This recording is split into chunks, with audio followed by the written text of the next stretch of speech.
വ്യാഴാഴ്ച സിറിയയിലെ ഡമാസ്കസിൽ ഇസ്രായേൽ സൈന്യം നടത്തിയ വ്യോമാക്രമണത്തിൽ 2 ഭീകര നേതാക്കന്മാർ കൊല്ലപ്പെട്ടതായി സ്ഥിരീകരിച്ച പാലസ്തീൻ ഇസ്ലാമിക് ജിഹാദ്. കൊല്ലപ്പെട്ട ഭീകരിലൊരാൾ നേതൃത്വ നിരയിലുള്ളയാളും രണ്ടാമത്തെയാൾ വിദേശ ബന്ധത്തിൻ്റെ ഉത്തരവാദിത്വം വഹിക്കുന്ന ഭീകരനായിരുന്നു. ഹിസ്ബുള്ളയ്ക്ക് സഹായം ചെയ്യുന്ന സിറിയൻ കേന്ദ്രങ്ങളിലേക്ക് ഇസ്രായേൽ 2 ദിവസമായി ആക്രമണം ശക്തമാക്കിയിരിക്കുകയായിരുന്നു. ഇറാന് പുറമെ സിറിയയിൽ നിന്നും ഹിസ്ബുള്ളയ്ക്ക് ആയുധമടക്കമുള്ള സഹായങ്ങൾ ലഭിച്ചിരുന്നു. തങ്ങളെ ആക്രമിക്കാൻ ആയുധങ്ങൾ നൽകുന്നതിനെക്കുറിച്ച് ഇസ്രായേൽ മുന്നറിയിപ്പ് നൽകിയിരുന്നു. അങ്ങനെയുള്ള സിറിയൻ കേന്ദ്രങ്ങൾ ആക്രമിക്കുമെന്ന താക്കീതും നൽകിയത് 2 ദിവസം മുൻപാണ്. അത്തരത്തിൽ സിറിയയിലെ ഡമാസ്കസിലും പരിസര പ്രദേശങ്ങളിലും ഇസ്രായേൽ നടത്തിയ ആക്രമണം വലിയ ചർച്ചയായി മാറി.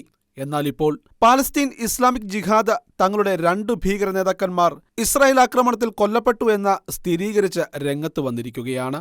പാലസ്തീൻ ഇസ്ലാമിക് ജിഹാദിന്റെ വക്താവും വിദേശ ബന്ധങ്ങളുടെ തലവനുമായ റാസ്മി അബു ഈസയും PIJയുടെ പൊളിറ്റിക്കൽ ബ്യൂറോ അബ്ദുൾ അബ്ലസീസ് അൽ മിനാവിയുമാണ് ഇസ്രായേൽ ആക്രമണത്തിൽ കൊല്ലപ്പെട്ട പാലസ്തീൻ ഇസ്ലാമിക് ജിഹാദ് ഭീകരർ. കഴിഞ്ഞ 2 ദിവസമായി സിറിയയിലെ ഡമാസ്കസിലെ PIJ കേന്ദ്രങ്ങളിൽ ഇസ്രായേൽ നടത്തിയ സൈനിക നീക്കത്തിൽ കൊല്ലപ്പെട്ടത് 15 പേരോളമാണ്.